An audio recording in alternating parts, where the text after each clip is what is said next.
Good morning, good afternoon, hello, folks, and welcome to another campaign update. My name is Fina Benoan, and I am hosting this show today where we focus on the candidates. We focus on the candidates because if I don't, who will?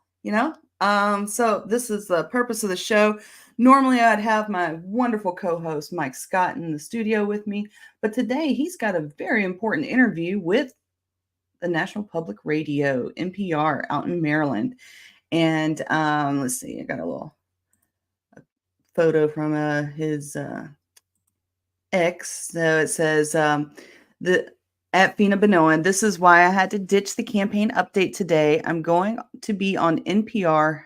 Hatch, like others, is wondering how he should vote. Okay, so this is a mail-in ballot. Winning isn't up to me. When I win, I will try to be the moral and upright because I'm not here to please the man. Galatians 1:10. They are politicians. DC doesn't need more politicians. And he's going to be on Eric Hatch with NPR today. So that's where Mike is today. And folks, we've got a great show lined up. We're going to have U.S. Senate candidate John Thomas from Pennsylvania. And then we will also have Nolan Schmidt from Guadalupe, Texas, running for county commissioner. Let's see, we got a comment already. Jeremy Flicken, ditch is a strong word. Yeah, that's okay. Let's see, what do we got? Okay, so I got some new commercials in. I also have, of course, another Liberty on the Road. And I have the newest music video from Jack and Foe, the philosopher. And they actually live out here in Florida, and they have this comic book called The Voluntarist, and I don't even think I said that correctly, but Foe sent me the video. They released it last week on Tuesday. So after we got done with our show on Tuesday, she's like, hey, I've got this video, check it out. And I watched it. It was cool. I really dig the 80s vibe to it. And I said, hey, let me get the download. So I'll play it on the show. So let's bring that on the stage, and we're going to watch the new music video called End the Fed.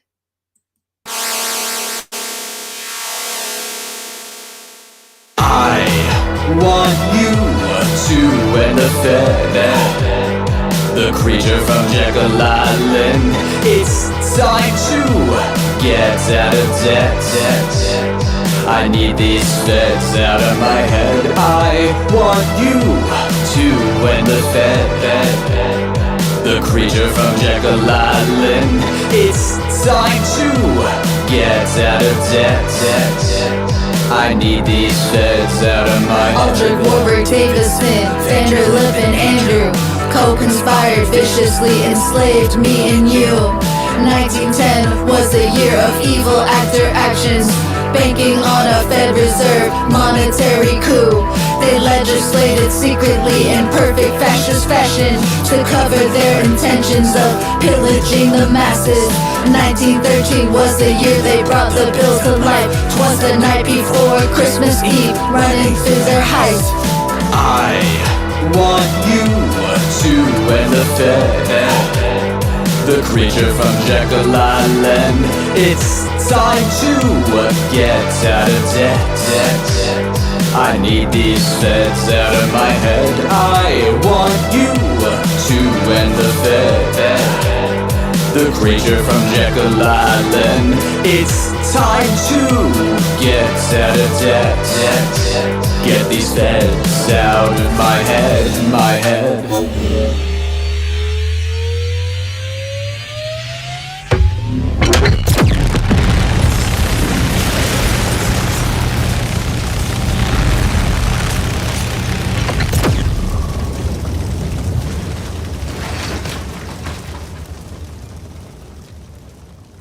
All right, so that was In the Fed by Jack and Foe, the philosopher. And yeah, that was awesome. So we might play that a little bit later. We might play that a little bit later again. So let's get into my campaign update.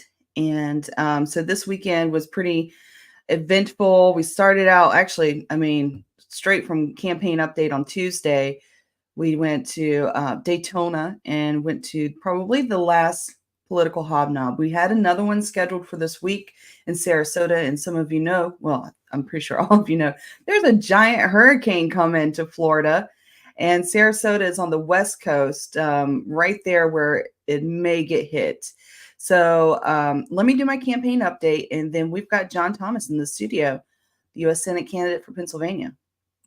Fina Benoit, and I approve this message. I ran for office in 2022 out of White, and yes, I did. I ran against the richest Democrat in the House, or excuse me, in the Senate. And now I'm running against the richest congressperson in the Senate.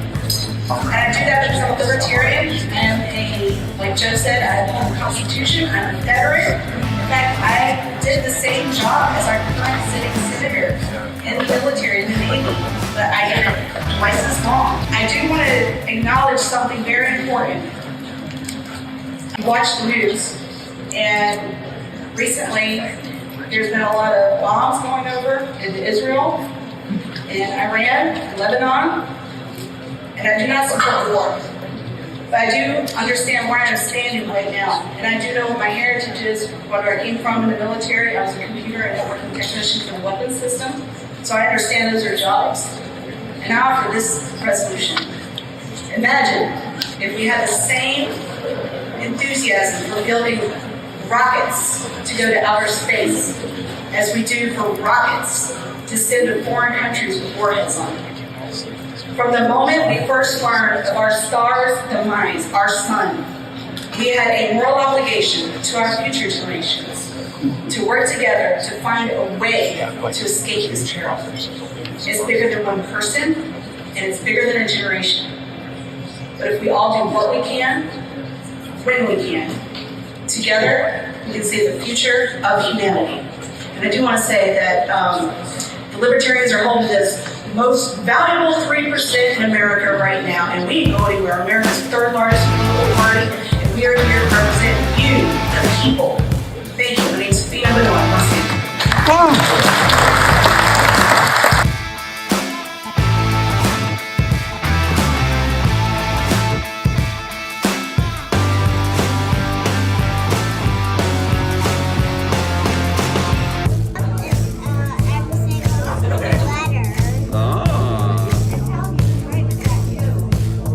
You could use them as crayons?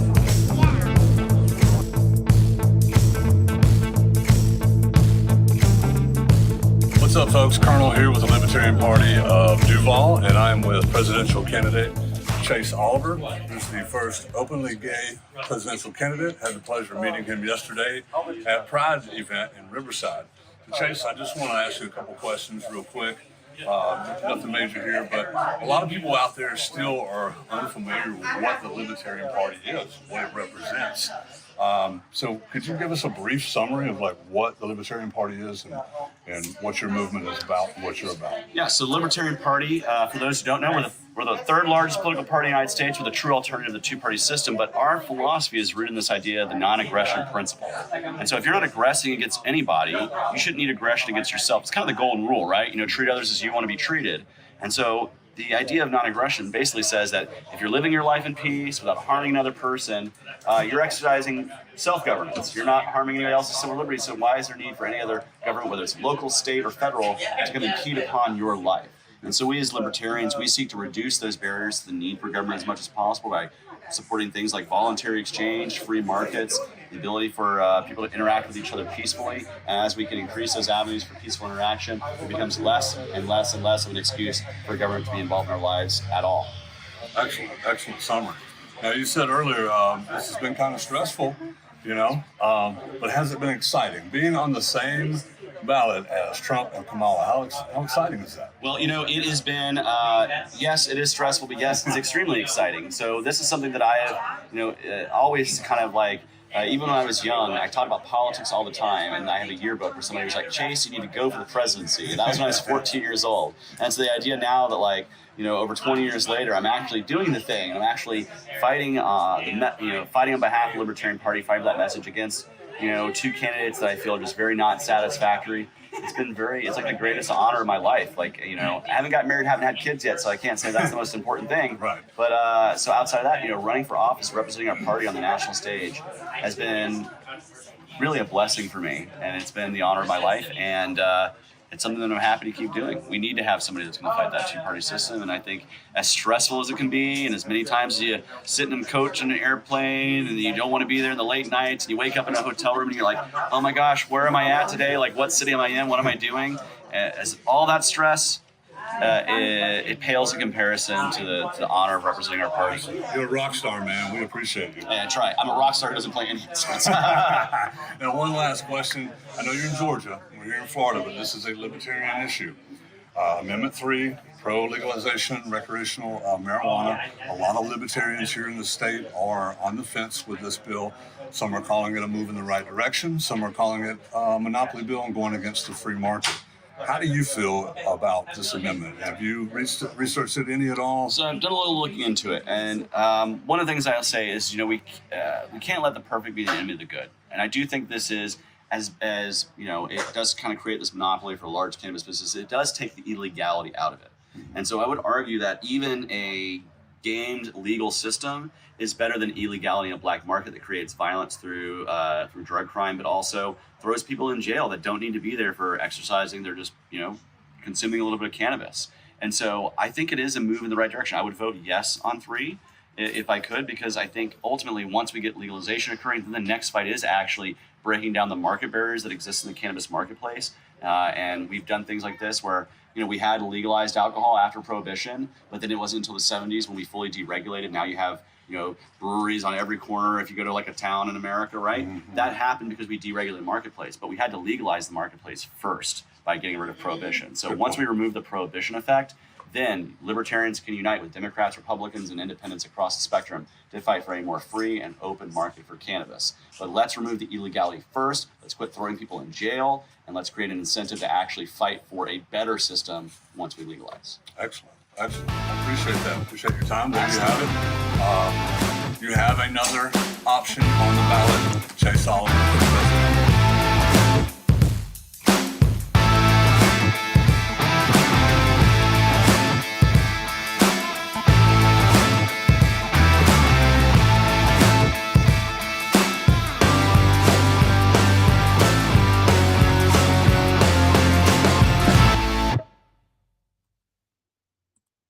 All right, so there was my campaign update. We had, I guess I could put it back on the screen so we can kind of look at it. I'm Fina Benoit, and I don't want to do the whole video. So yeah, this was from the Daytona Hobnob, and this was the first time I got to speak, and I had a pretty good applause afterwards. I kept in my 2 minutes. I got my message out. And I said things that resonated with the audience, so had a pretty good applause afterwards. That was not a fake applause at the end. Let's see. Then we had a lot of folks come out to Jacksonville for the Pride Festival, and we had a barbecue as well with Chase Oliver trying to get.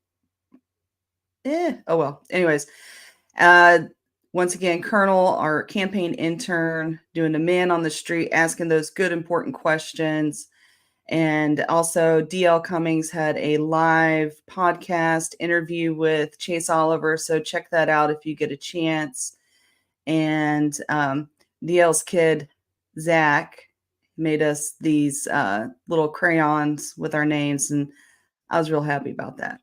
So anyways, let's get another U.S. Senate candidate up on the stage. John, are you ready? Okay. Hi, John Thomas from Pennsylvania. How you doing? I'm doing great. How are you doing, Fina? I'm doing well. Thank you. Are you in the path of the hurricane down there in Florida? The whole state is in the path of the hurricane. Yeah. So are you taking any precautions, or are you going to stick it out? Oh, well, I mean, I'm definitely sticking it out. I've got to be here. And so, I mean, the precautions I'm taking for Jacksonville, our big threat is flooding. It's flooding for sure. And today it's sunny. It is sunny, which is great because we need to dry out a little bit Yeah. because we have not dried out since Helen. We haven't dried out since then. So a nice sunny day, get the ground nice and dry would be ideal. And so it's supposed to hit, I guess, between tomorrow night is probably when it's supposed to hit. And, we're all taking our precautions, folks down in Tampa and even on the other side of Florida in like Titusville. We have candidates in Tampa and Titusville that are working with folks getting prepared for the hurricane. There's a big, I don't want to sit here and talk about the hurricane coming because we're here to talk about your campaign. I'm going to talk about the hurricane coming. Trust me, I'm going to talk about the hurricane coming. But I know you have a limited amount of time. So, John, I'm going to give you the solo layout. And what I want you to do is just give me your 2-minute campaign elevator speech and tell folks what you're running for and some of the issues that face your congressional district. Well, your U.S. Senate, so the entire state of Pennsylvania. Go ahead. Yeah. So I'm running for the United States Senate, and I am running mainly focusing on a couple key areas. One is the fact that our federal government is overextending ourselves. We're sending American resources, American treasure all over the world whenever Americans are suffering right here at home. We don't need to look any further than the hurricane issue that's happened just this week to see that we're sending money to foreign mercenaries while our own people are literally underwater and our government is financially underwater. And that's affecting not only the lives of the people who are caught up in wars, but it's also affecting people right here in Pennsylvania with their finances. Neither party, neither the Republicans nor the Democrats, want to raise taxes in general to pay for all of the spending that they want to send to the dictators all over the world. Kamala Harris might talk about raising taxes on billionaires, but billionaires don't have enough money to be sending Ukraine $60 billion one week and Israel $70 billion the next week. There's just not enough money in even the billionaires' wallets to do that. So what they do is they print the money out of thin air. And what that does is that causes things that Pennsylvanians buy right here at home to be more expensive. So if we want to get inflation under control, the way to do that starts with getting our addiction to war spending under control. I agree. Sorry, folks, if I'm a little bit slow today. I'm trying to do all the things. So I agree on the spending on war. I spoke a little bit about that in Daytona. And one of the things that, from my message about the spending money on war, I understand that the weapons industry, it is a military complex industry, but it's a weapons industry as well. Those are jobs. A lot of my friends have those jobs, and we can redirect that energy, that intelligence, that those jobs into something that's for peace, that benefits all of mankind, and doesn't just arbitrarily kill people. Right. Cool. Yeah, all of the resources that go into making the weapons that we're selling overseas are resources that could be employed doing something else. Mm-hmm. So sometimes we're given that false dichotomy. Well, if you don't spend this money on weapons, then these jobs will cease to exist. But that's not what happens. Mm-hmm. Those people have skill sets. They are productive people. We have weapons companies right here in Pennsylvania. We just last week or the week before, Bob Casey, my opponent, and Josh Shapiro, our governor, posed for a picture at a weapons manufacturer here in Pennsylvania with Josh Shapiro signing bombs that were going to go overseas to kill people. The morality of that is I mean, I just don't even understand how anybody could look at that and be like, oh, that seems like a perfectly normal thing to do. It's downright evil. But I mean, they were out of a weapons factory here in Pennsylvania. So those are Pennsylvania jobs. But the idea that if we stop spending this money from the government on weapons, that no job will come in and take their place is ridiculous. People will see that we have productive Pennsylvanians here ready to work, and more industries are going to move smart. You can't be dumb and work on weapons. Let me tell you that right now. You Right. cannot be dumb and work on weapons. Yeah, that's you've identified the dumb people working on weapons pretty quickly because they're the ones missing limbs and other things because they No, made a mistake. they're not though. They Yeah. are very meticulous. They're all about procedural compliance. And like my job in the military was weapon systems. And a lot of Yep. folks that I worked hand in hand with, they could have gone and worked for, General Dynamics and Lockheed Martin. But there's like a pretty good sized group of those have now working in the healthcare sector, working on the latest technology, working on MRIs, CT scans, all those healthcare equipments that you depend on to work and do these like things that were not possible 100 years ago. And we take that talent that we could be using for death and destruction, and we put it towards life. Yes, that goes back to Bastiat's The Seen and the Unseen, right? Like we see the jobs that are created in the weapons industry, but what we don't see is what we're missing out on because those people are employed in that industry instead of the industry that they could be employed in, that are those life-saving or life-enhancing industries. Right. Because every productive industry is either on the free market tends to be a life-saving or life-enhancing industry. Like Mhm. you buy products and services to enhance your life. So all those free market industries are all about enhancing our life, improving our lifestyle, improving our comfort levels, improving our enjoyment of life. So instead of being employed in those industries, they're employed by the government or by a firm that's employed by the government to create something that's destructive of those ends. So I just would like to turn around that destruction and make it into production. You and me both. You and me both. So, John, tell me a little bit about your journey to libertarianism and how you got involved with the party. Well, I was somebody who grew up kind of as your typical neocon conservative, and it was really in the mid 2000 aughts that I started to dip my toes into libertarianism. I'm an educator. I've been in education for a long time. And I was actually substitute teaching while working a full-time job doing political research. And I happened to be substitute teaching a class, an English class, and the students were reading Ayn Rand's Anthem. And I was like, oh, well, this looks like an interesting book. So I sat there and I read that. I stayed after school that day and finished reading that book.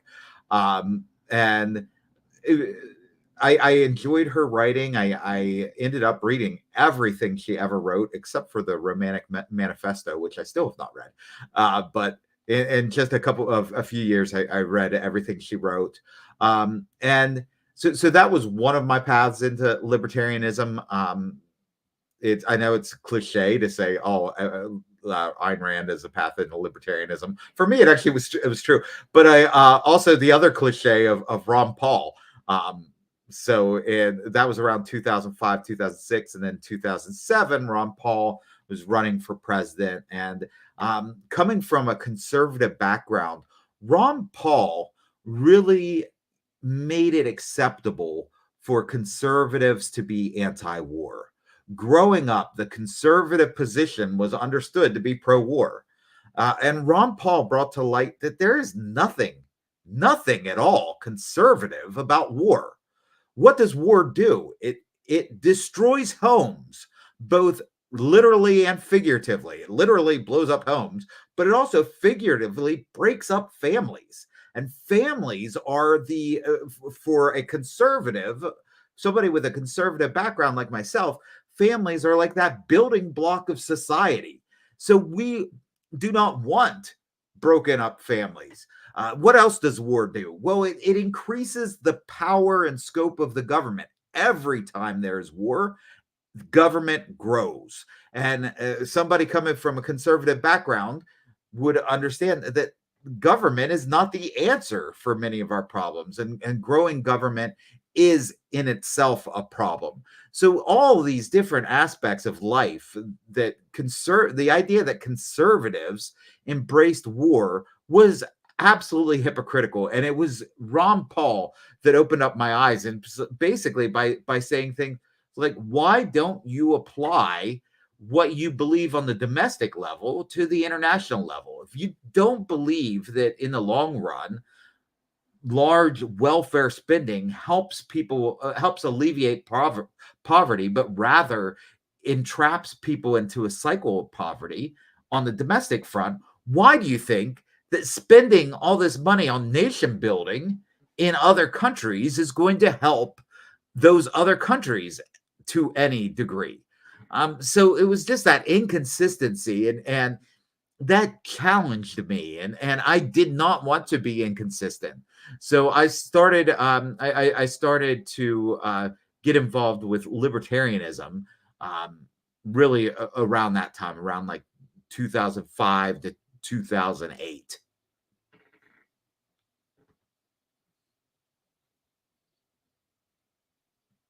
Sorry. Like I said, I'm trying to do all the things. I was trying to pull up your website.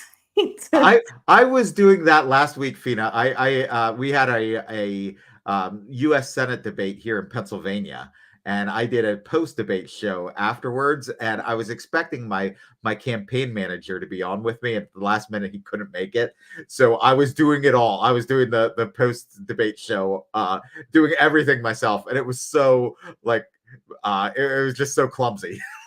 Sometimes you have to do I don't that. think I'm clumsy about it, but I'm trying to listen and respond and still click the Yeah. buttons. But today we are talking about the non-aggression principle.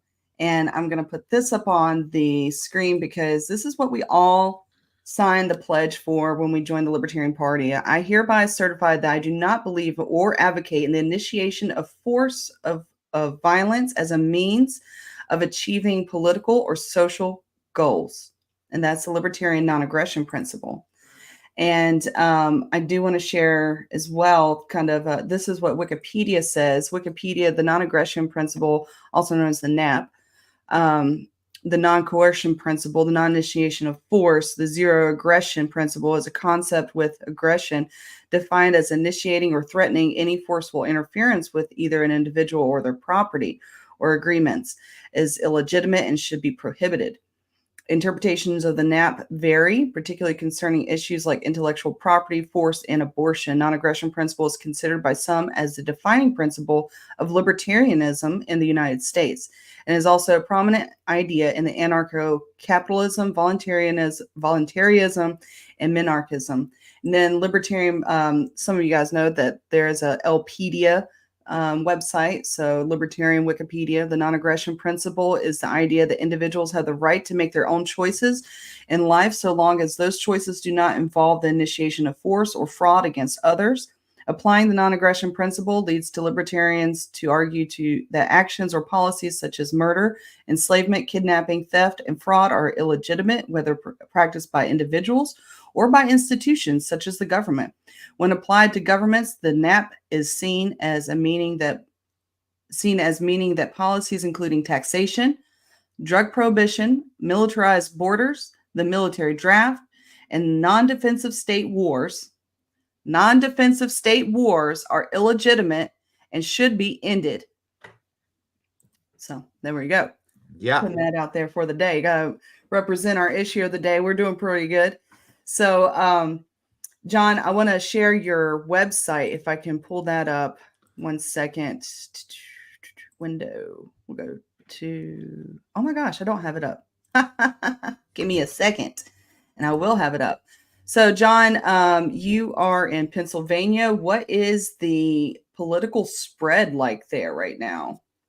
Oh, Pennsylvania is a state that nobody's paying attention to this election cycle. No, I'm kidding. Pennsylvania is like the bellwether state for the entire country. So everything that we do,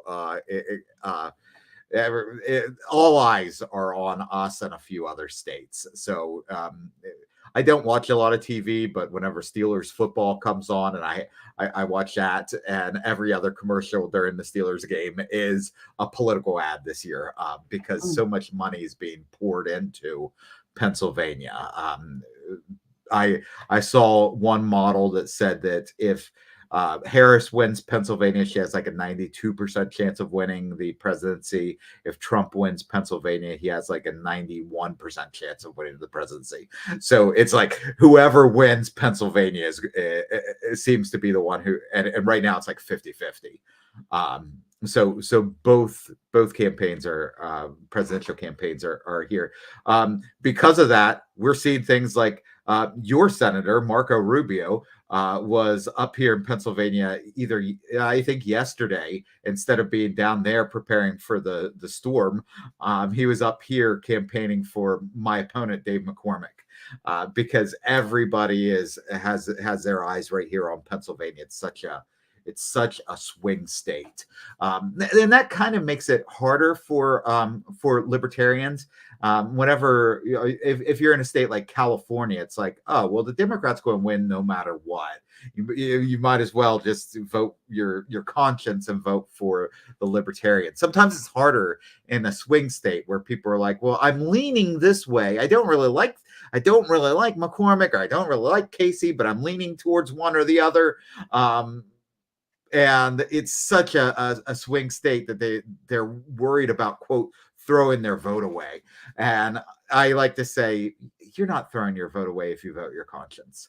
No. What's throwing your vote away is voting for something that you don't believe in, just because you think that person might win.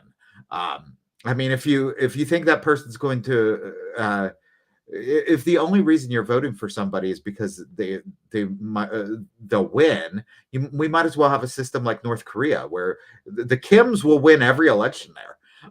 So I guess nobody throws away their vote in North Korea because they always vote for the winner.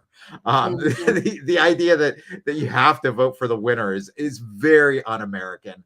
I tell people that the only way you're going to bring about change is by being willing to vote third party, doing the same thing over and over again, voting Republican every single year, and expecting something to be different.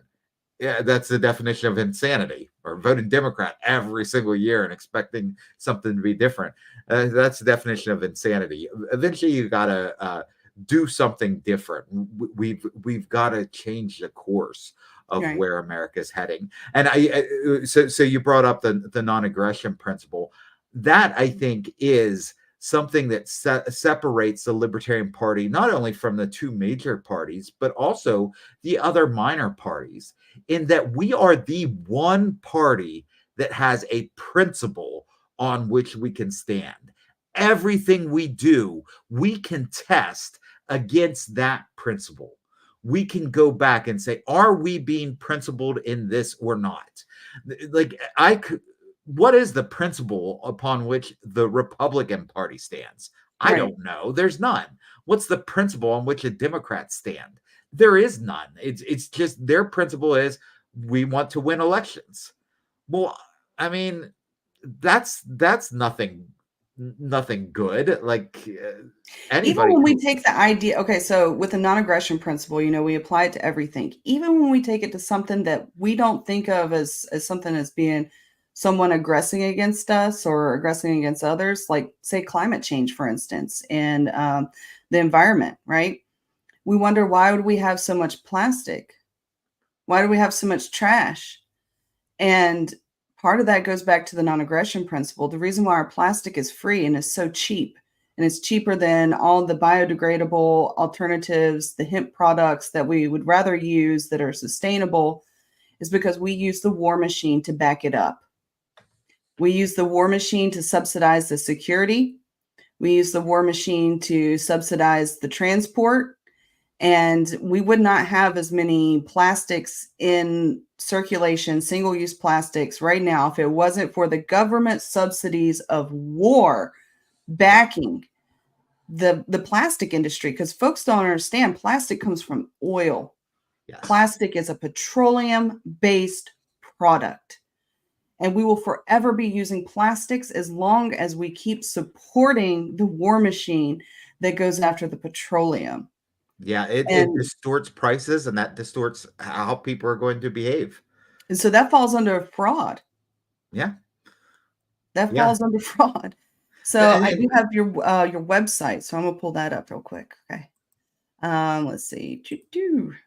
Yeah, and if you go to my website, it's a Substack. I'm doing some things different in this campaign than a lot of campaigns. Instead of having sending people to a traditional website, I send people to my Substack. If you go to my Substack and you subscribe, so rather than hitting no thanks there like you just did, Fina, if you put in your email address, you actually will be sent a link that will take you to my free ebook. So if you'd like to get my free ebook, you go to my Substack, you put in your email address, and you will get a link to a free ebook. It's actually a couple steps, because first you'll have to verify your email address, and then you have to you were calling me out. You were calling me out for not hitting subscribe, and now I've got multiple steps to subscribe. We can't do that. Yeah, it's 2 steps, but yeah, I don't expect you to do it on camera. I was just but you can see there are issues listed there. Every week or so I give a Substack article that comes out to people. So definitely go to my my Substack, subscribe to that Substack. You get my free ebook. You also get other like Easter eggs whenever you subscribe to my ebook. Like for instance, you get a life hack from my wife, Sarah. Sarah doesn't come out on the campaign trail often, but she did record like a life hack video for an Easter egg that you get if you subscribe to my Substack. So lots of good stuff there. Different articles from my experience out on the campaign trail. So definitely check that out.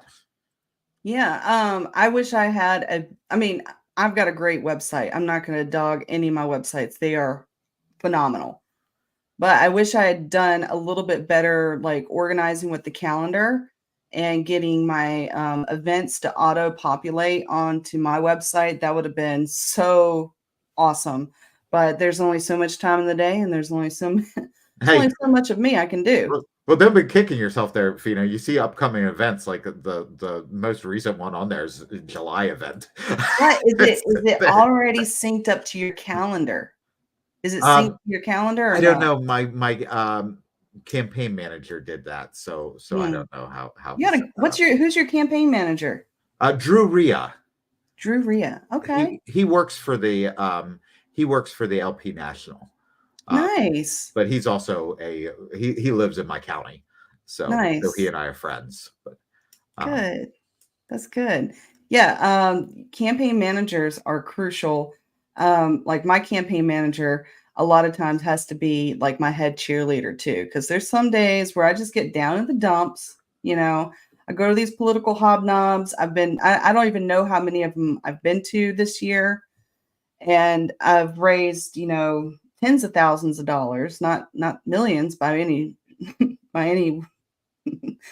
So my opponents have raised millions of dollars, and they have not showed up to a single political event, a single community event that I've been to, and there will be no debate.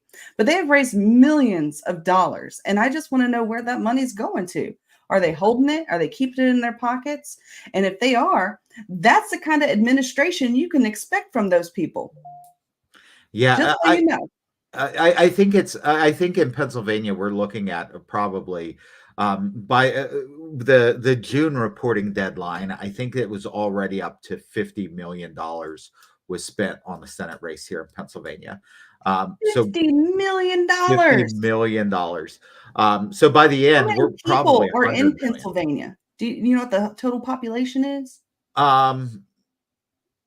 I don't know what the total population is, but It's less than 50 million, it's probably. though. way less. The highest vote getter, 'cause it just came up last night because we were looking into it for minor party status. The highest vote getter during the last election got like 3.5 million votes. So if you get 3.5 million votes here, you're going to win. And they're spending $50 million on this campaign already. Probably by the end of the year, it's going to be $100 million on the campaign. 2 years ago, we had a Senate campaign. The winning candidate was John Fetterman. He spent about $26 per vote. His opponent, his Republican opponent, Dr. Oz, spent about $19 per vote. The Libertarian candidate spent like 6.5 cents per vote. So $26 per vote, $19 per vote, and 6.5 cents per vote. And I say the I Republicans. get the elections cost money. I do. I get that Yeah. you should spend money to get the vote out, to reach people and to get the message out. I get that 100%. So I'm not opposed to like spending money per vote because you've got to spend it. You got to You have to get the message out. Yeah. But millions of dollars. This is Right. why we have an oligarchy. This is why. And This is why people don't take us seriously, because we don't raise millions of dollars. It's disgusting. people only have so much money to give too. So Mhm. whenever we have a situation like we have with hurricanes occurring back to back, and people are going to be opening up their wallets to help out, it's going to like the money that they've already spent sending it to a Republican Senate candidate who's only 3 degrees different than the Democrat candidate. That And they're affects how already much they can rich. give. They're already And rich. they're already rich. Yeah. I'm running against the richest person in Congress, period. He doesn't need your money. Yeah, Donald Trump doesn't need your money either. Neither Dave does Kamala. McCormick was a hedge fund manager for one of the biggest hedge funds in the world. Like, he doesn't need your money, but because you've sent him $300, you're finding it hard to send any money to the hurricane victims in North Carolina. Or so it's very disappointing. Although I get it, like Got a I meme for get that. it. It's an act of self-defense. Like, if you're afraid of the other party, as an act of self-defense, you're writing that check. And I'm fine with practicing self-defense, but I wish the government wasn't so big that you need to defend yourself against your own government. And that's why people spend this money on elections. I do have a meme since you brought up North Carolina. North Carolina pretends to be Ukraine to get $8 billion from Congress for their hurricane relief. Oh, that is great. It's sad, but it's great. Yes, sir. Now we've got some comments from the audience. Let's see where we at. Let's go. Let's see. This is from earlier. Joe Hanush said, "I love the '80s rock hair." That was about the Jack and Foe video that I showed earlier. Joe was in the Joe Hanush cameo. He was in my campaign update. New chatter. Hail to the chat. Hello. See, Joe Hanush said, John Thomas, 2 first names, so you know he's the real deal. That's good. And he also said it was fucking disgusting when we were talking about signing names on bombs. What's shaking, Joe? Fancy seeing you here. Another one from Joe. But John, this is the most important election of our lifetimes. That's right. Yeah, the first most important election of our lifetimes. I've never heard that before. Another one, not true. Both Democrats and Republicans have the principle of using threat of government force to enforce what they want on all. Oh my goodness, yes. Yeah, but what is it that what's the principle stand of what they want? It's like there's no principle there. It's just we'll whatever it is, we'll use force for it though. Mike Scott creeping in the comments before his interview. I'm your head cheerleader. You're much better than Skeletor. I mean, Rick Scott. My opponent looks like Skeletor. And it's funny because what I saw an event that he went to. Of course, I wasn't invited to the event. Neither was the Democrat, though. But he looks like Skeletor, and he was wearing like a purple jacket too. And I was like, lean into it, okay? Lean into it. Where's his wife to step in and be like, no? Joe Hanush is voting for me in Senate down here in Florida. And then we have another one from Mike. Also, they don't give opinions on issues, which is so true. They just attack each other, and we need representation. Thank you for running. That is so true. I see so much political propaganda where it's literally just a picture of them, vote, and they're using their colors like red and blue and make America great again. And that's it. That they don't get into specifics. They don't go on to the issues. They don't talk about how they're going to fix the economy. They just want you to vote your color. Yeah. And don't worry about everything else. Yeah. The Senate debate the other night, it was, I guess it was a week ago today. No, it was Thursday. Last Thursday, they had the Senate debate here, and so much of the debate was Bob Casey accusing Dave McCormick of investing in China through his hedge fund, and then Dave McCormick telling Bob Casey that whenever he was the treasurer of Pennsylvania, he approved buying that hedge fund for Pennsylvania pension funds.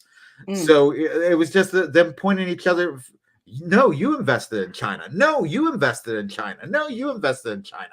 And it's like, don't we have more important things to worry about than who invested in China out of those two human beings? But no, that was like the entire debate. It was, I had to do a post-debate episode afterwards. Well, the real question is, did you invest in China? I wish I had the funds to invest in China, but no, I am to quote Kamala Harris and JD Vance, I'm just a middle class guy. Wow, that's rich coming from them, literally rich. Yeah. Kamala Harris, every answer to every question is, I was raised middle class, and JD Vance, his first answer at the vice presidential debate was about Iran, and he started out, I was raised middle class. And I was like, what's that have to do with Iran? But I really am middle class, so I don't have money to be invested in China. Well, I was definitely born very, very poor. I was born poor, raised poor, and I took the only path out of poverty that was available to me, and that was to join the military. And the best decision of my life, I know we talk about anti-war, but a lot of what I did was pro-peace. My first deployment was a hospital ship. Now I like that. I like that idea of like sending, medical aid around the world when, there's so many people that need it, and there's only so much we can do. There's only so much we can do, but there's things that we can do here in America too, with the military, like improving our infrastructure, getting clean water up, building houses. So I'm going to cut to a commercial. I want to get through one commercial from me, and then I'm going to play probably two commercials from another U.S. Senate candidate, Ted Brown from Texas, some new commercials, and another one from the most winnable race for the Libertarians. I'm going to get to one of those too. So, and then we're going to come back to you. Okay. All right. This is the most important election to vote third party. This is our chance, Florida, to give America someone you can trust in the United States Senate. Let's give the U.S. Senate a libertarian from Florida with love. Hi, I'm Ted Brown, Libertarian candidate for U.S. Senator. You don't have to vote for a Democrat or a Republican and choose the lesser of two evils. Ted Cruz and Colin Allred don't care about you. Declare your independence from politics as usual. Vote Libertarian. Vote for me, Ted Brown, and I approve this message.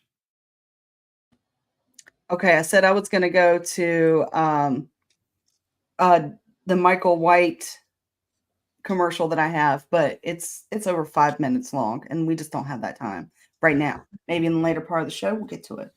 But so I'm gonna give you the solo layout one more time because we do have a presidential candidate.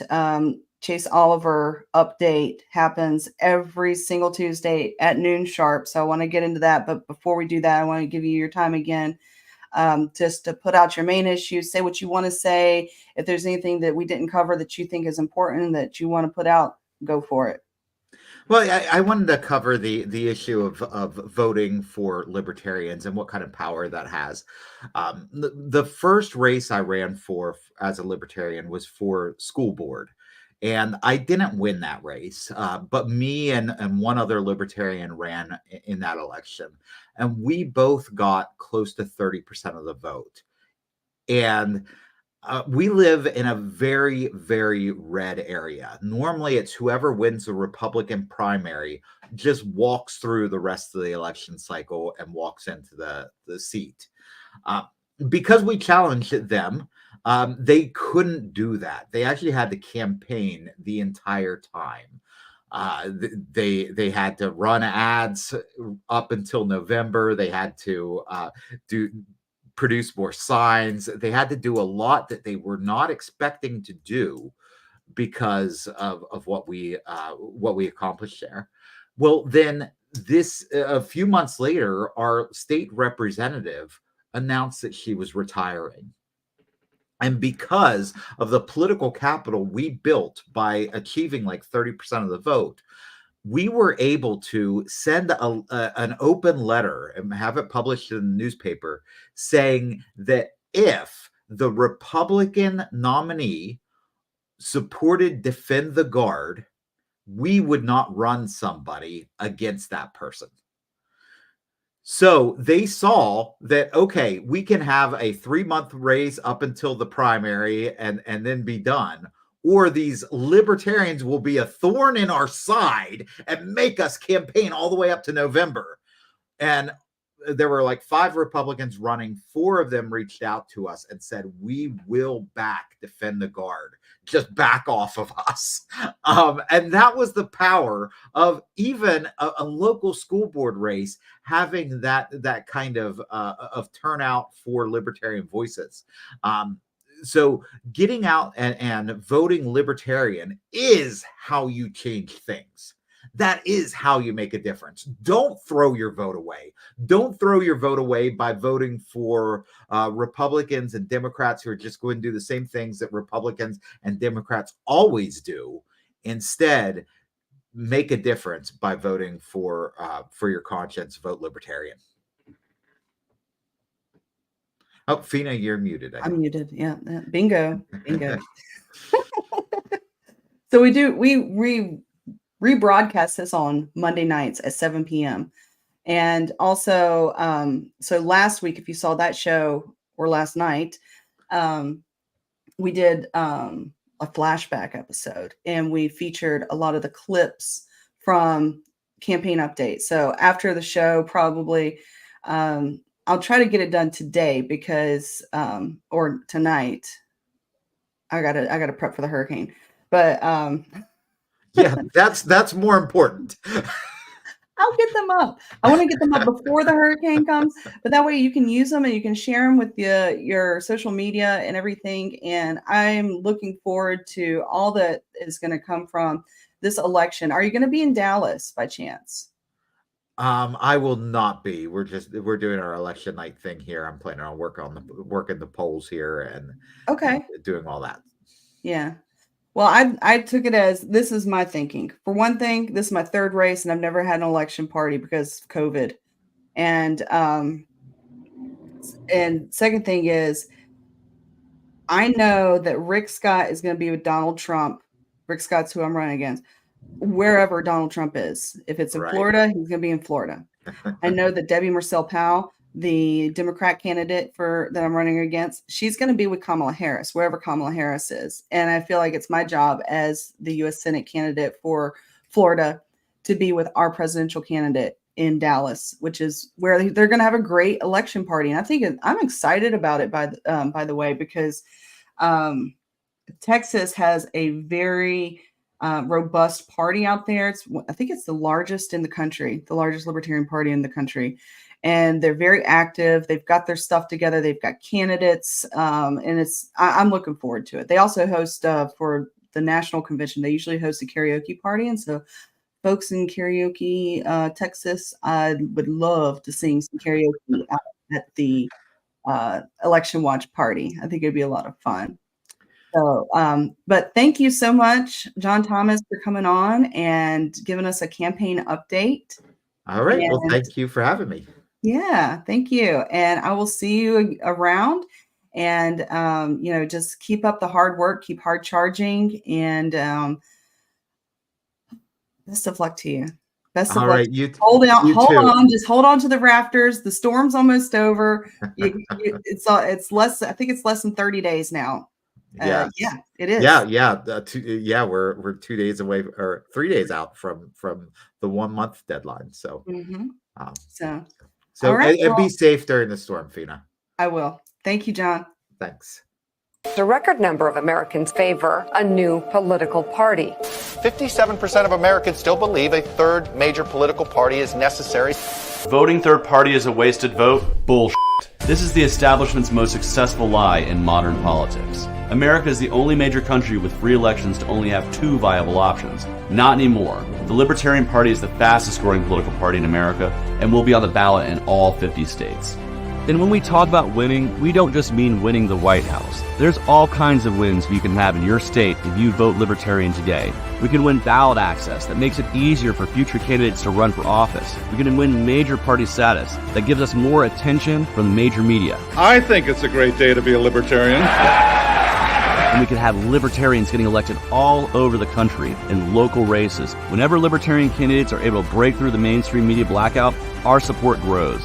In my televised debate with Senator Raphael Warnock, I was able to reach out to millions of voters. Many of them realized that they were libertarian all along and just didn't know it. Why is that the radical idea, not the rational idea? If you live in a solid blue or a solid red state, voting for Trump or Biden is a wasted vote, and it won't change the outcome. Voting libertarian is the only way to make your vote truly count. Currently, all the 2 major parties have to do is be slightly less evil than the other side to win. Let's make the statement that we will accept no evil. When someone tells you you're wasting your vote, recognize that they don't care about you. It's a selfish statement. They are saying that your beliefs are worth being represented, that you should silence your voice so theirs can be louder.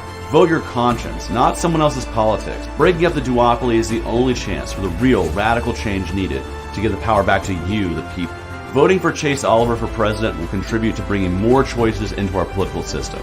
A successful third party forces the 2 old parties to think about the issues Americans truly care about. Keep them honest. Show them they must earn your vote. Change begins at the grassroots. I'm Chase Oliver, a candidate for president, and I approve this message.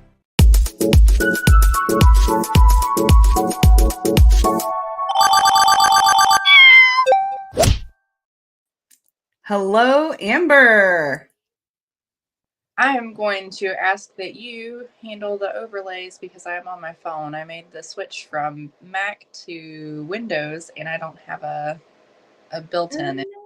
Oh, okay, cool. Well, let's get right into it then. What do we got?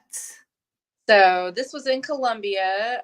Chase did a radio show with Casey and Casey. So the one in the front with the headphones around his neck is Casey Crow. He is our IT director.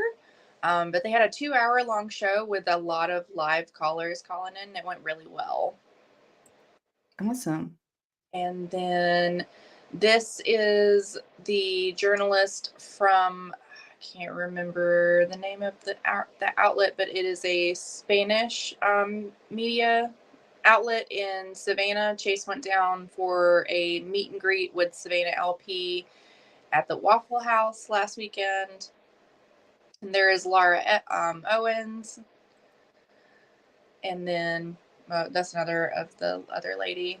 And then the next one is Chase being interviewed by Savannah Morning News.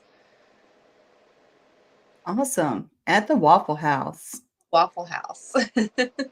I know this picture. Florida. Yeah. We had a lot of people show up to that tent. We couldn't fit everyone in that tent, by the way. And there was a huge downpour that happened. We were fighting the rain all day, and then we had just a big downpour, and everybody just huddled into the tent. Oh, somebody's head got cut off in the picture. Oh no. Yeah, there's a couple, like, and that arm, there's an arm and a head, and this isn't everybody that was at the table by far. This isn't even everybody. Good turnout. Yep. From the Liberty Dad podcast. Oh, that's mine. Got stuck in there. So I think these are Florida. These are ones that Jim sent me like maybe 30 minutes ago. Yeah. Jacksonville or Riverside. That's Jacksonville. I was hoping there would be some more. I didn't get it. It's kind of hard to take a picture of myself. There's one. There's one of you. There's one of me. Hey. I was the only one wearing a jacket, but I got so many compliments on that jacket. Oh, look, Chase found the yes on 3 signs. Yay. So where's Chase going to be next week? So Chase is going to be going. He has one stop later this week in DC for an in-studio interview with Al Jazeera. And then Saturday and Sunday, he's doing Atlanta Pride. Atlanta Pride is very near and dear to Chase because that's where he found Libertarian Party in, I think, 2016. Okay. So I have another special thing to share with you guys while we're in the Chase Oliver campaign update. And this is Chase Oliver talking directly to you, folks. Hey, Chase Oliver here, Libertarian candidate for President of the United States. I just wanted to pop in here and express my well wishes and say how happy I am that we have so many wonderful candidates who are running all over the country. I know as the person who's representing that top of the ticket on the presidential race that I am not alone. I am joined by so many wonderful libertarians in states and communities all over the country. And I encourage you who's watching this today to find those libertarians in your community. Find those libertarians in your ballot and support them. Get out there, knock on those doors, let your neighbors know who they should be voting for and give them a reason why. And I, of course, encourage you to vote for myself and Mike Termont this November or whenever early voting starts in your state. But get out there and fight for the message of liberty. I'm fighting there on behalf of the Libertarian Party, just like so many of these wonderful candidates. And we need you as citizens and voters to get out there and fight for liberty in your neighborhood, too. Thanks for the campaign update. Oh, you were holding that one. Yeah, I was. Yeah, I was. That's great. You should send me a copy of that. Maybe I'll make it available. I'll make it available on the drive. Yeah, this is gosh, I think this is our 20th episode now. We're almost done. We have four episodes left. 5? No, we're going out till Christmas. Oh. But I don't expect you guys to come on at noon after the campaign. I mean, you can. You can. But so, okay, kind of the like format of the show. Up until election day, it's going to be only candidates. It's only candidates. And then after election day, a lot of folks don't understand that there is still like wrapping up of the campaign that has to be done. You know, there's still FEC reports that need to be filed. People need to collect their signs. They need to, kind of clean up and organize and basically fold everything back into the box and have it ready for the next time, right? So it's kind of like putting away your Christmas decorations. If you put them away nicely, they'll be easier to pull out next year. I not leave mine up all year. So that's kind of my plan. And so after the campaign, I would like to have people that have worked on campaigns come on and talk about that process. Also, just random people throughout the party. Like, I'm big into the arts, libertarian who make art. I'd like to have more artists on. And I've already started booking that out. But I do have 2 more weeks of openings for candidates. So if you're a candidate and you want to get on this show, this is part of libertarian history. Everything that we do, as long as it's documented and recorded, is a part of history. And, I want all the work and effort that you've been putting into your campaign to be remembered. And that's part of the reason why I do this, is to have that path that's already that's been made available for the future generations. And so that's where I'm at. So Dallas is coming up, and I do want to share that screen too, because it's is it that one? No, window, boom, this one. So we've got the Dallas election watch party with Chase Oliver coming up on November the 5th at the Westin in Dallas, Texas. I will be there. You can get on with this. Let's see if I click on this. No. Okay. Wow. Okay. So there's a penthouse up there. Looks kind of cool. Additional speakers will be announced. Sponsorship opportunities. Volunteer. Get your tickets now. Early bird sale extended until October 13th. I'll tell you folks what I got. I got the VIP. I like to do the VIP because I like everything included. Even if I don't, go to the dinners and breakfasts and everything, because I'm not much of a breakfast person. I don't like to eat in front of folks in general, just because it's just another opportunity for someone to be like, look at her. I do usually try to sneak a plate away or something. But I'm looking forward to it. Chase told me to hold a spot open on my dance card. And Chase, if you're watching this, I hope you can follow, because I'm not a very good follower when it comes to dancing. So I'm more of a lead. And that's we'll dance. I would love to do like a TikTok trending dance. I think that'd be fun. Y'all have fun. Yeah. Not me. Well, I mean, we can even if it's just the two of us to do one, that's fine, or a couple of us. But I do want to, since you're the media person, day of election is on a Tuesday, and I would like to have Chase Oliver, sometime with Chase Oliver, to come on the campaign update, day of election. I know that we're going to be busy, but it's going to be a morning. This is like kind of a noontime show anyway. So we'll be live from Dallas. We can absolutely figure that out. Yeah. Okay. Well, you got anything else for me this week, or?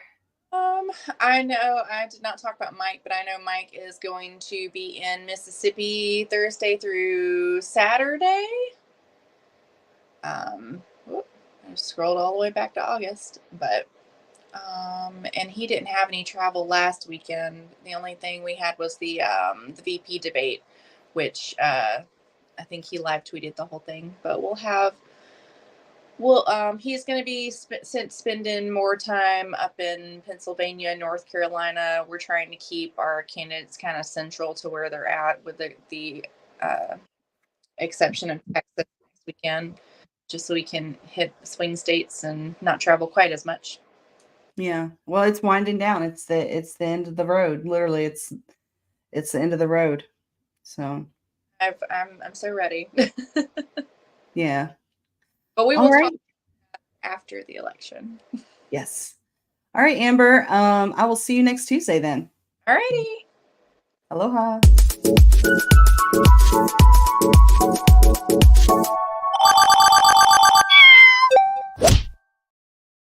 All right, folks, we're waiting on our next guest to come into the studio. I saw him in the chat, so hopefully he'll be coming on soon. But until then, let's play some commercials. We've got some new ones. So I'll go ahead and play the one that I had from Michael White. I believe this was about an August fundraiser, but it's still relevant. So we're going to go ahead and play it.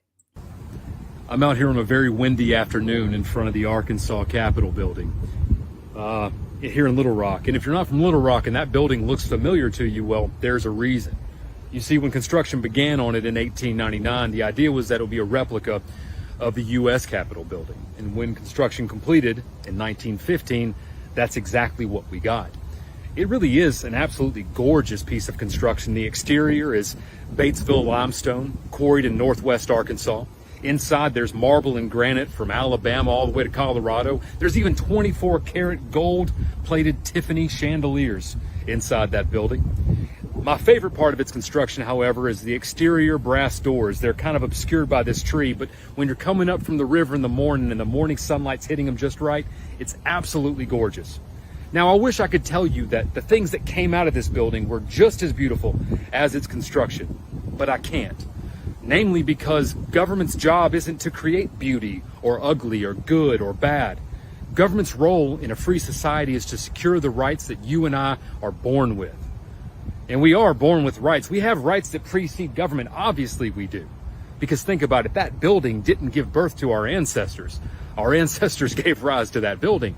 The Arkansas Constitution didn't create you and I. It was our ancestors who created the Arkansas Constitution, and you and I who amend it to this day.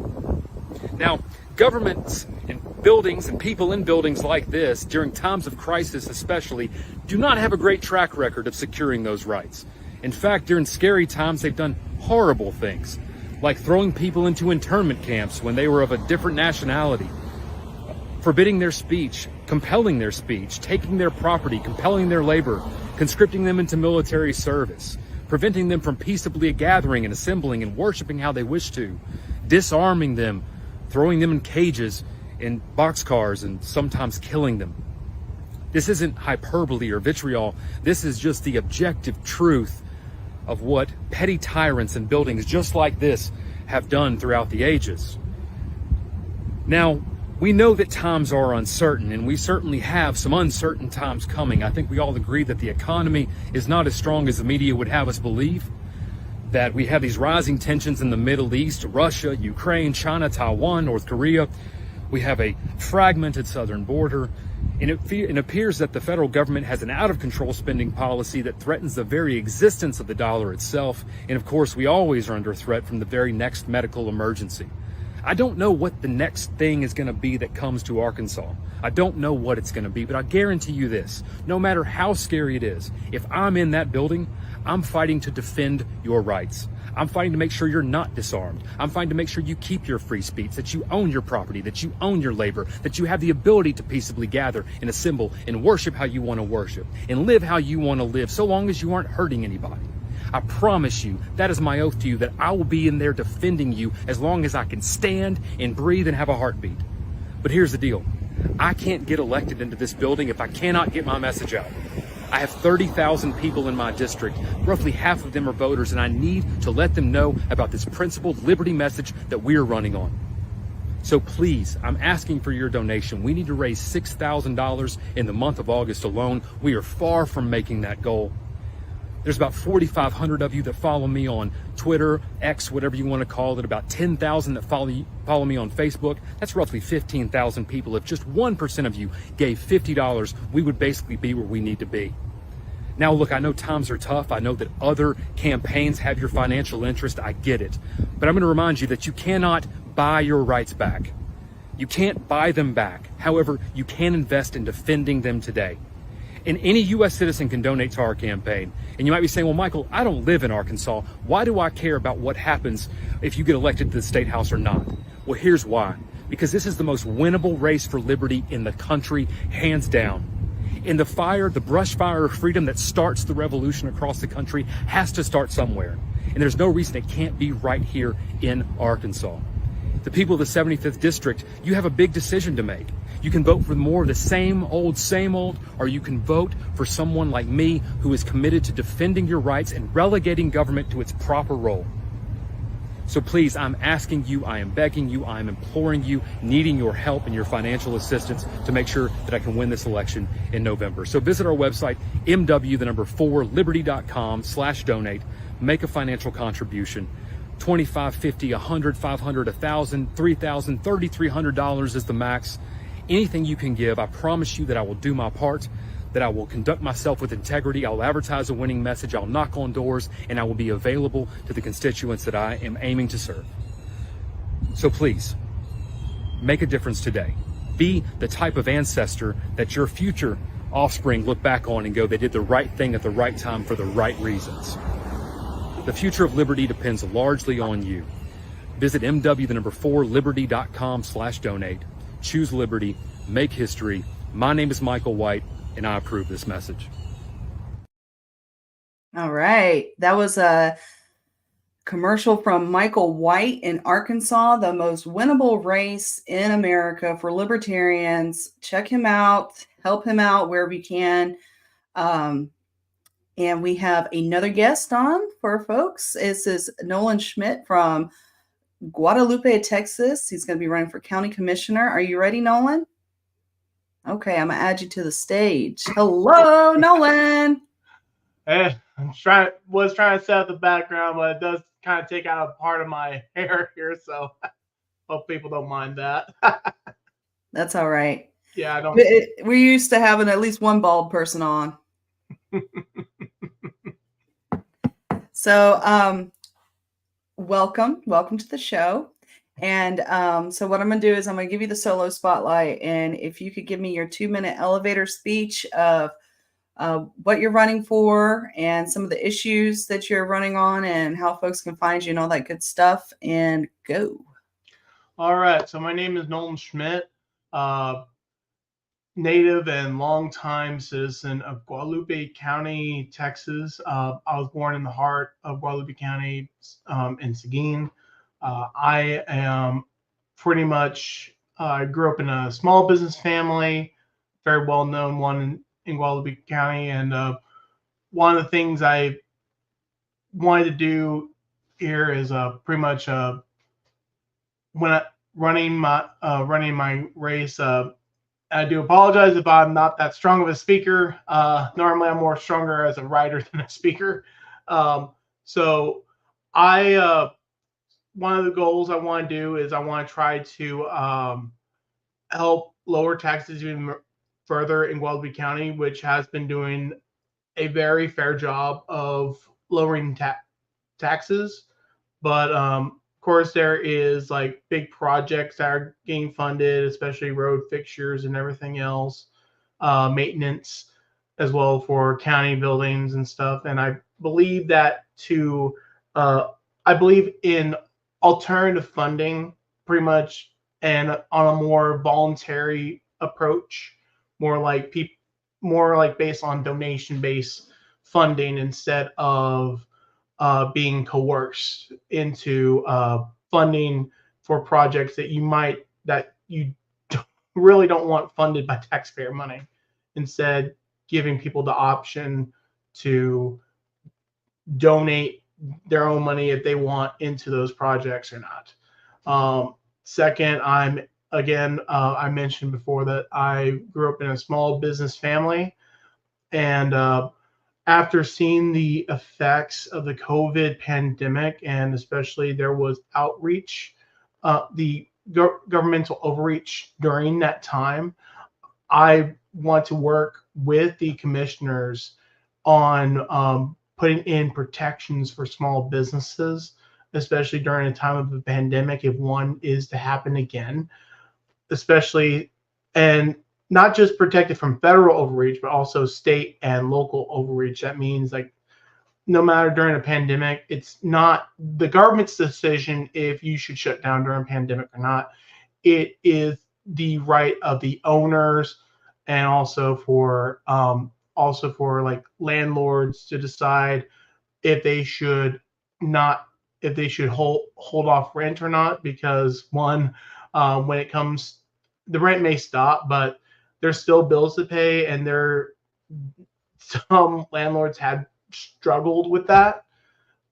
And then finally, I'm a very strong special needs advocate, and with Guadalupe County having a growing population of individuals with special needs, there aren't as many good resources there for the special needs community and their families.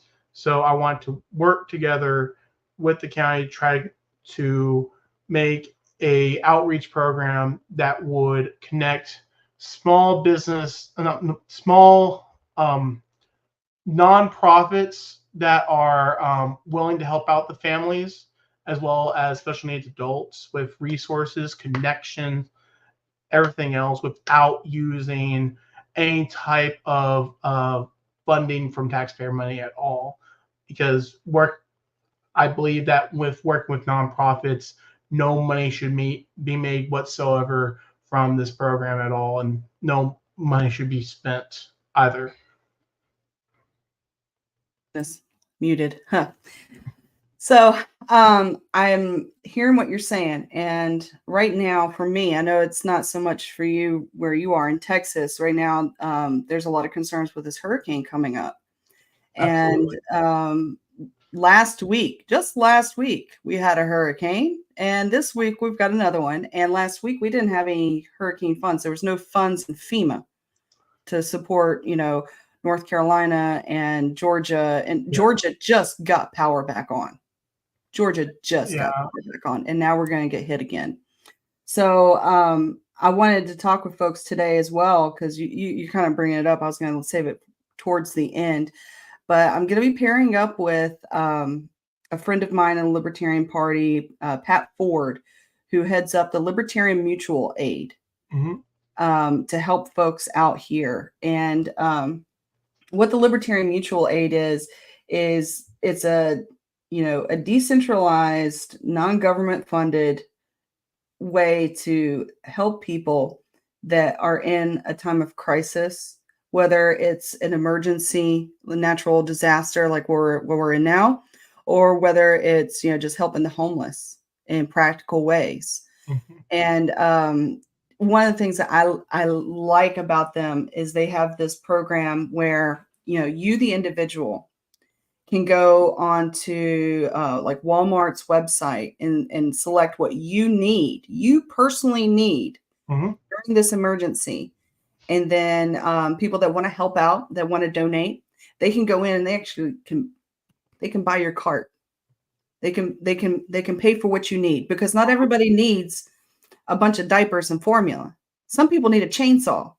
Oh yeah. Some people need to clean up the muck. Maybe they need a dustpan that's got the handle on it and the big trash can at the end. Maybe that's more practical for them. Maybe that's what they need more than a bottle of water.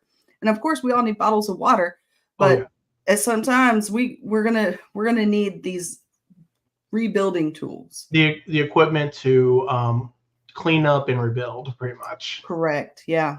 Exactly. Yeah, I kind of saw that experience happen. Not in the area where I live in Guadalupe County. My family lives near the Guadalupe River, and in '98 we had like one of the worst floods, and it was like there was so much damage, and we had, as a community, had to get together to, like, where it's neighbors helping neighbors and everything else, and temporarily the house I was living in held like a good chunk of my family whose houses were impacted by the flood, and it was just because all I can remember is in the neighborhood that I live in, it was pretty much neighbor helping neighbor. We have to try to get equipment here. We need to help out. There was I think one guy got on a boat to try to find people who were stranded on houses, I think. And there was even like a cow even ended up on top of a house at one point. Oh, wow. Yeah. Wow. So yeah, this is that time of year where there's going to be a lot of opportunity for people to be good humans, good stewards of, our land, our resources, and our humanity. And so I hope that folks, that you'll stay tuned and learn a little bit about the Libertarian Mutual Aid. We're going to be going live, actually, with other candidates out here in Florida, showing what they're doing to help others prepare for this hurricane and during their hurricane and also afterwards. I've signed up with the United Methodist Church. I grew up in the United Methodist Church, and one of the things that I loved about that church, and they're not the only ones that do it well. The Catholic Church does really well with outreaches too, but the United Methodist Church is all about mission work and helping the fellow man. And so I signed up with them, and I'm on their call list. If they need me, I'll show up. I'll go. And but other than that, I wanted to make sure that I was helping in any way that I can. So that's why I'm going to be pairing up with the Libertarian Mutual Aid. And even if Jacksonville's kind of like a little bit more safer haven than, say, Tampa or even Titusville on the other side of Florida. Because when, the eye hits Tampa, the other half of that storm is right over Titusville. Because that's directly across. And this hurricane is larger than the state of Florida. I mean, it's wider than the state of Florida. So, and it's going across Florida, across the peninsula part. So I'm hoping I can help where I can, even if it's just to be, a liaison between, resources and getting it out there. That's fine. Staging. I'm open to that too. So, this is our time to shine. Libertarians, get out there and volunteer. Absolutely. So, but back onto your campaign, you're running. How many people are in your race? There are 3. There is the Republican Jackie Ott, and the Democrat Naomi Alanis, and then there's me. And is this a seat that they're an incumbent, or is this like a new open? It's going to be a newly opened seat. The current county commissioner, Greg Seidenberger, he decided to retire and not run another term. So at the end of his term this year, he will be retiring. The focus on private life. Okay. And what kind of experience are you bringing to the table? I have worked, especially on the 3rd issue. I did pull up about the outreach program for a special needs community. I'm a current board member for one of the nonprofits that's been working with families here in Guadalupe County.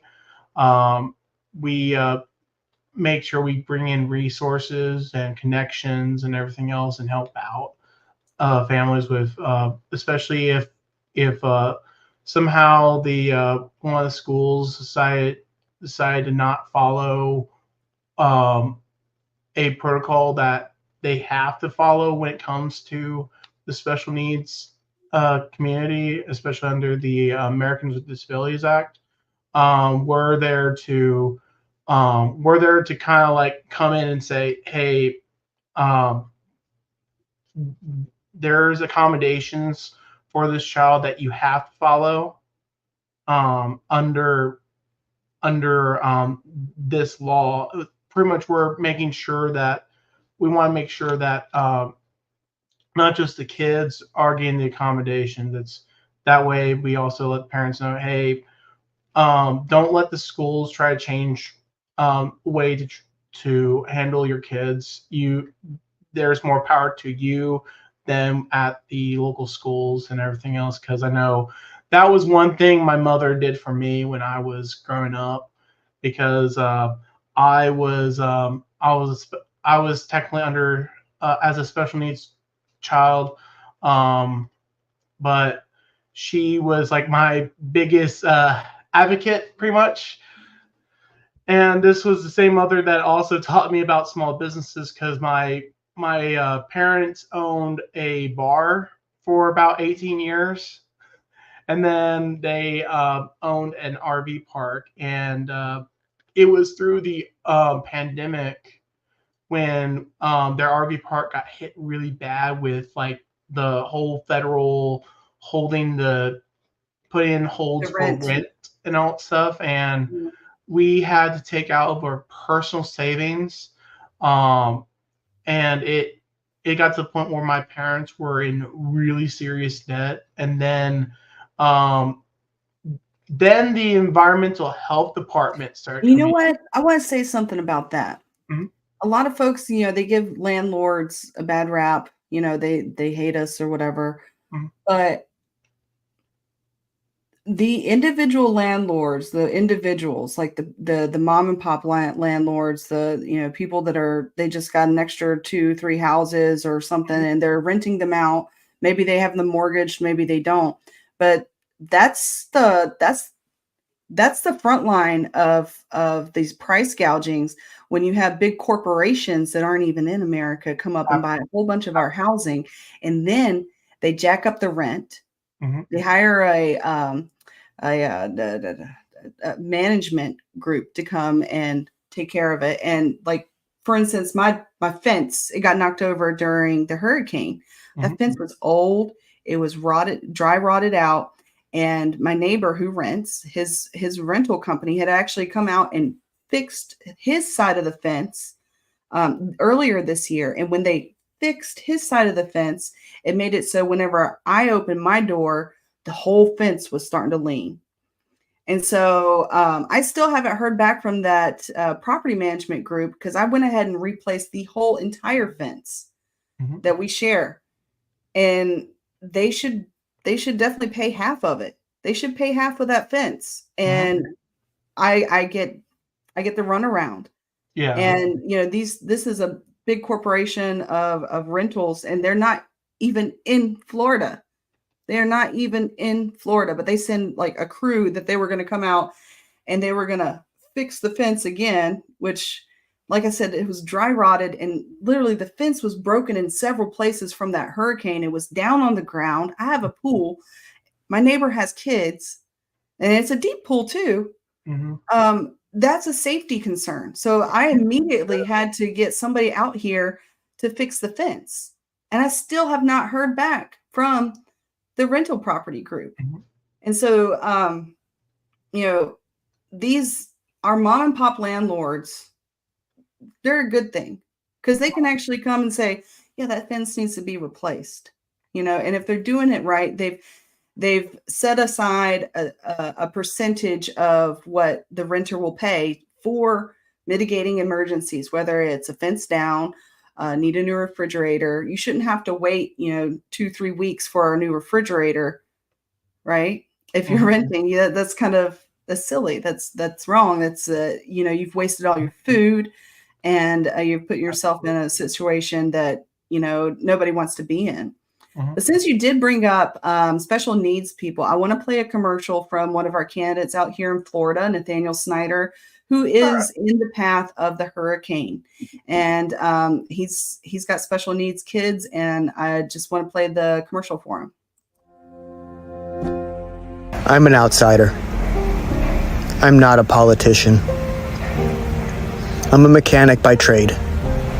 I'm a single father of 3 amazing sons. My oldest is disabled.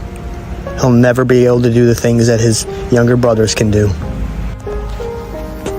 I've struggled, like the many Americans and citizens in our nation, to find a school for him that fits his specific needs.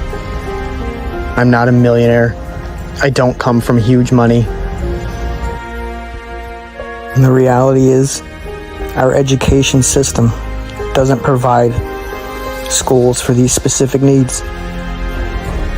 I've struggled to maintain a full-time job while standing at a bus stop that's late. I've struggled to get to work on time. I've struggled to survive in a system that doesn't represent the working class.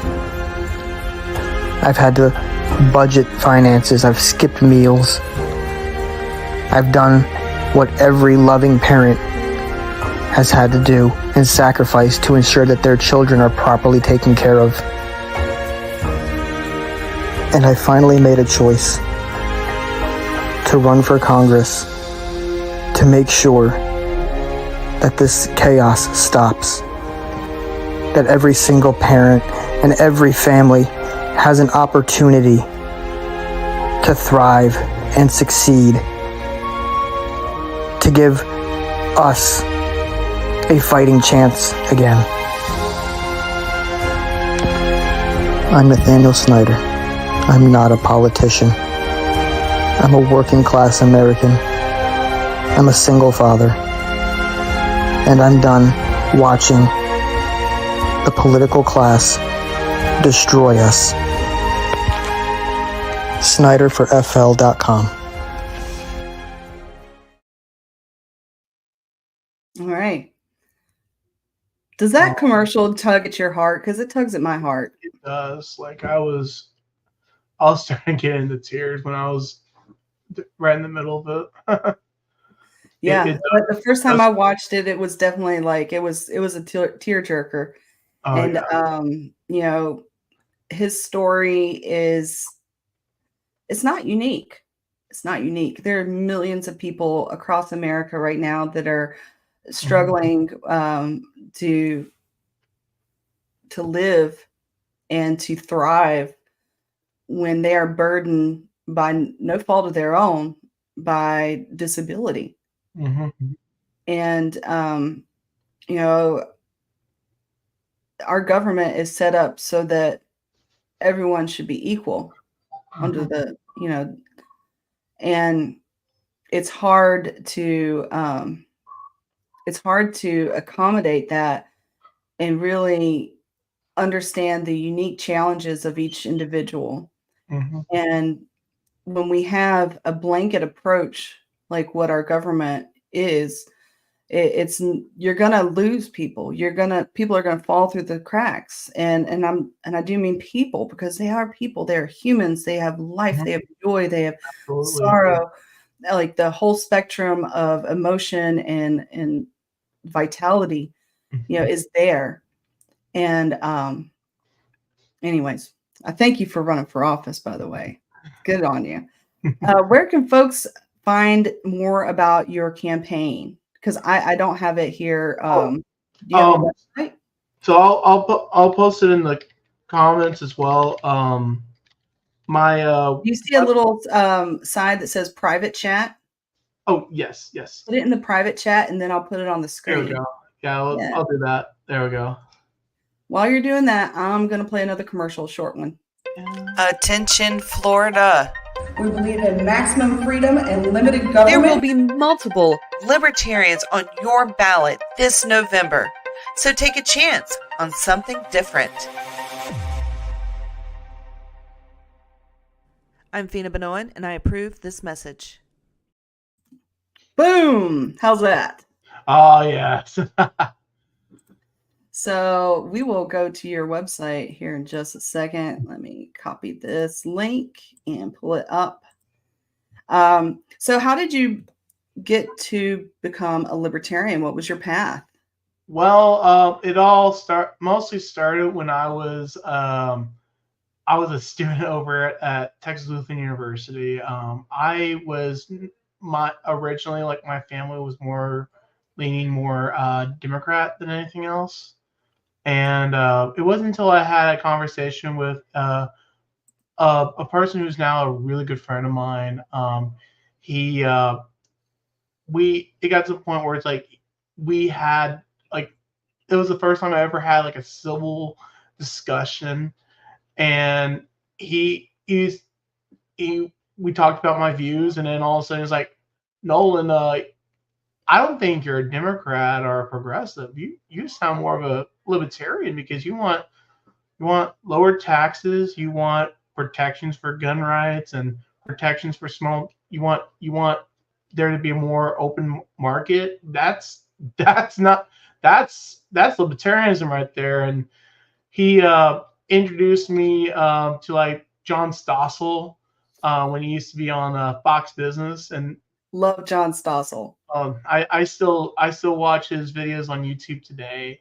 There are some videos that I like instantly shared to my friends on Facebook and everything else, because I know. And then it wasn't until like after the right after the 2012 election, when this was like after 2012 election, so it wasn't until like there was some stuff that was my eyes were becoming more open, and then I was like, you know what?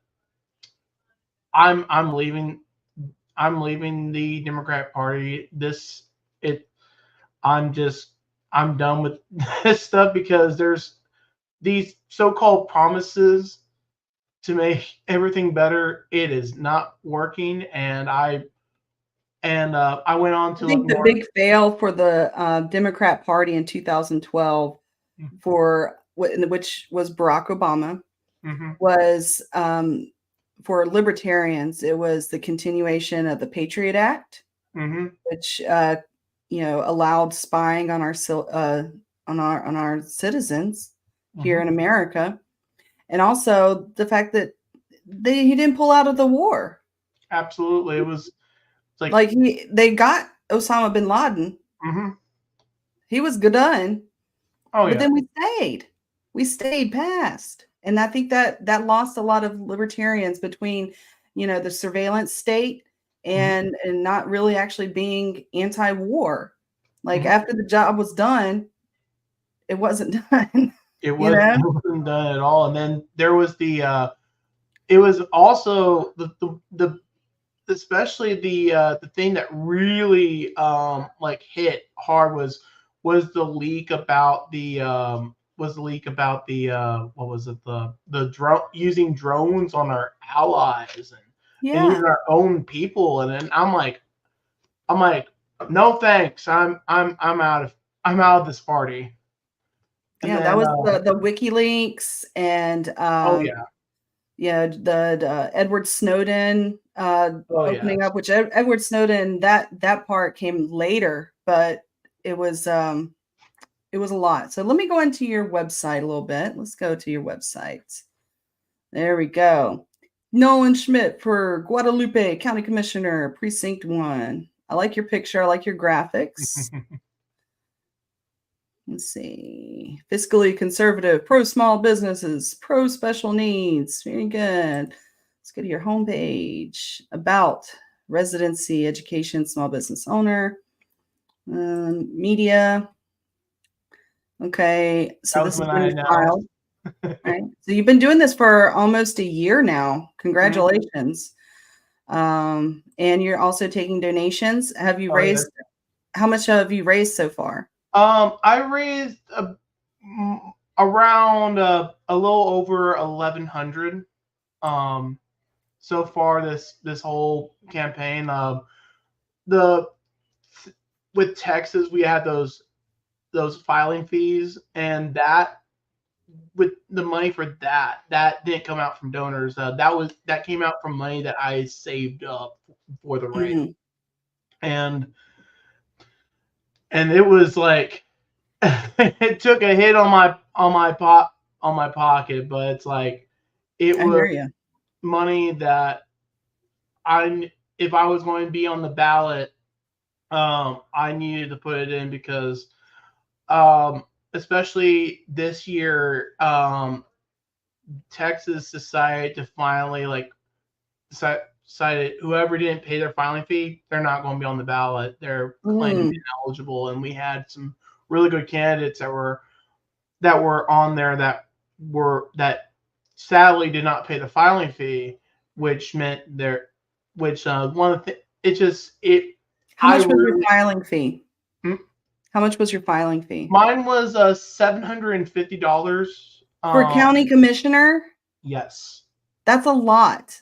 And it's a little over 1,000 for a county that's like over 200,000 people. Wow. It's even for to run for U.S. Congress, it's like in the thousands. And it cost $10,000 for me to get on the ballot in Florida. And for a while, LP Texas has been fighting this for a while, and it seems like almost every single time that we fight against one thing, the Texas state government decides to put in another thing. It's a game of whack-a-mole. It is always a game of whack-a-mole with the Republicans and Democrats. You know, we try to play, nice.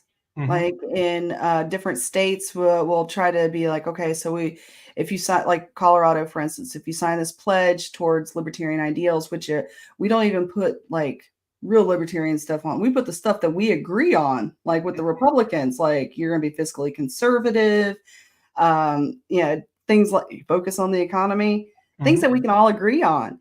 And when they don't sign it, we run candidates against them. And so we do that. And then in other states, they will come at us for like minutes, for literally minutes of missing a deadline within our own meeting kind of thing. And that's just silly. There's just hoops and ridiculousness to get on the ballot. And they do that to keep us silenced, to keep their power in control. Absolutely. And anyway, so, well, Nolan, we're getting towards the end of the show, and I do want to save kind of like the last 10 minutes to go over the Libertarian Mutual Aid. So I'm going to give you the spotlight one more time. If you can tell folks once again who you are, where you're from, what you're running for, and how to reach you. Go ahead.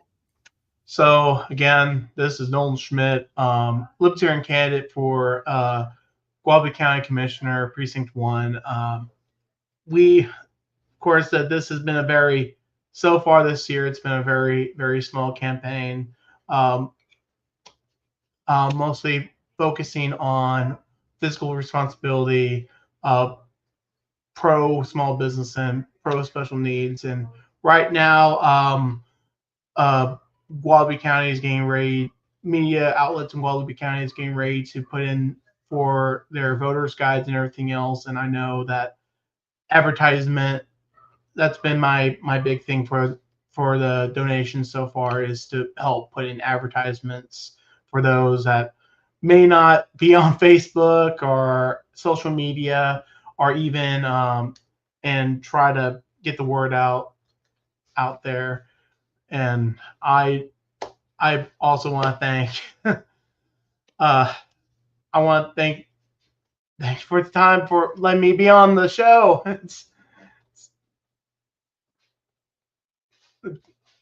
I think, yeah. Muted. Yeah. Are you going to be in Dallas for the election party? Sadly, I won't be able to. My county affiliate, LP Guadalupe, we're actually going to be joining the amazing Bob King for his victory party in New Braunfels in Comal County. He's running for, I think, U.S. Congressional District 21 in Texas against Chip Roy. And Libertarian? He's a libertarian, yes. Excellent. And he's an amazing guy. Like, he's like has so much advertisement out there. It's like, I wish I had that. I wish I had the advertisement like he does, which honestly, it's with me, it'd be an honor to watch the election night with him and the other folks in our neighboring counties and everything else. I know I can easily get to Dallas, even though it's like a 2 to 3 hour drive to get there for me. But I know that I want to be together with my my fellow county Guadalupe County Libertarians that night, and most of us are planning on being over at the Bob King victory party. Crossing fingers, we're hoping that he puts an impact. His run puts an impact in that race, because I know that here in Guadalupe County, my county chair and several of our members are hoping the same will happen with this race, hopefully. Awesome. Well, thank you so much for coming on, Nolan. And folks, check out nolanhenryschmidt.com. And good luck to you in November. Thank you. On. All right. Bye-bye. All right, folks. we're coming towards the end of the show, and it is time. I want to, oops, wrong button. I want to share my screen a little bit to talk about the Libertarian Mutual Aid. So this is the organization I was speaking a little bit about that is run by Pat Ford. And this is the website. Let me pull up, put that on the bottom. There we go. And their mission is to support efforts in the Liberty community to reconnect the communities through volunteerism. So, yeah. So they've got a water project that I was talking about a little bit ago about helping homeless folks. So a chance meeting at a homeless encampment, a coalition reporter and Libertarian Mutual Aid founder, Pat Ford, was at a press conference to discuss the upcoming forced eviction of dozens of unhoused Rhode Islanders in the blazing midsummer heat. A young man approached Pat for a cold bottle of water. By coincidence, Pat's truck held 2 pallets of bottled water, originally destined for a drop center. Realizing that despite the literal millions spent by Rhode Island government to combat homelessness, including the appointment of a well-paid housing czar, no one had thought to provide folks living outdoors with the most basic of needs, clean drinking water. That day, 40 packs was delivered to each tent, and the water project was formed. Water is now delivered to encampments and drop-in centers across northern Rhode Island. Your generosity will help with delivery costs and additional foodstuffs that are available. Let's see, I didn't really, the Vermont flood of 2023. Donate page here. Subway sandwiches for the unhoused. They've got a Facebook, Twitter, and Instagram, so please check those out. And I'm going to be coming on again later, a little later on today, live. I don't know if I'll be going live on Mike's web social media or if it'll just be mine, but I believe we're going to be on. We will be on Pat Ford's and the Libertarian Mutual Aid as well, giving updates on the upcoming disaster of Florida.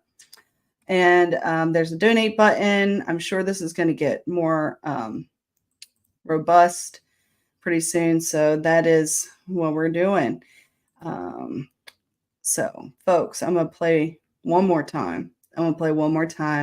The In the Fed music video from Fo and Jack here in Florida because I think it's cool.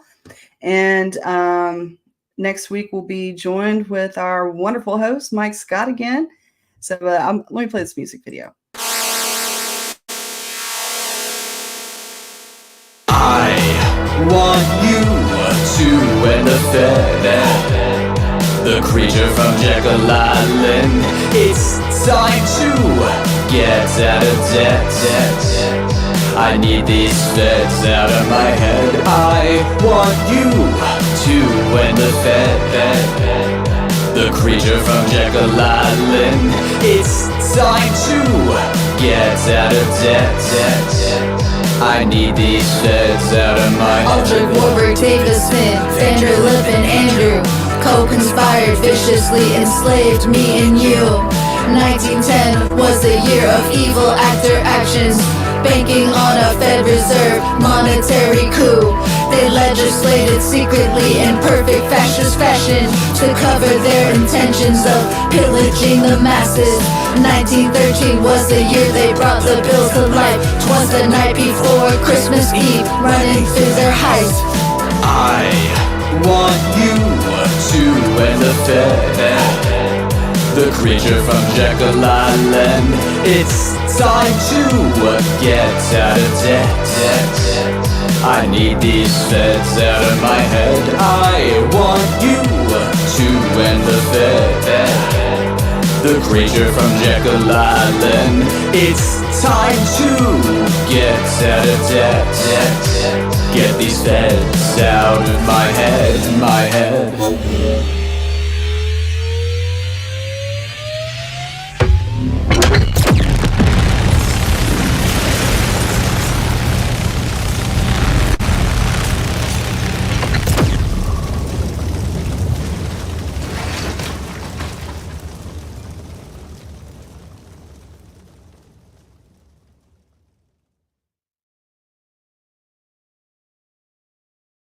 Mike is muted. Mike is muted. Hey.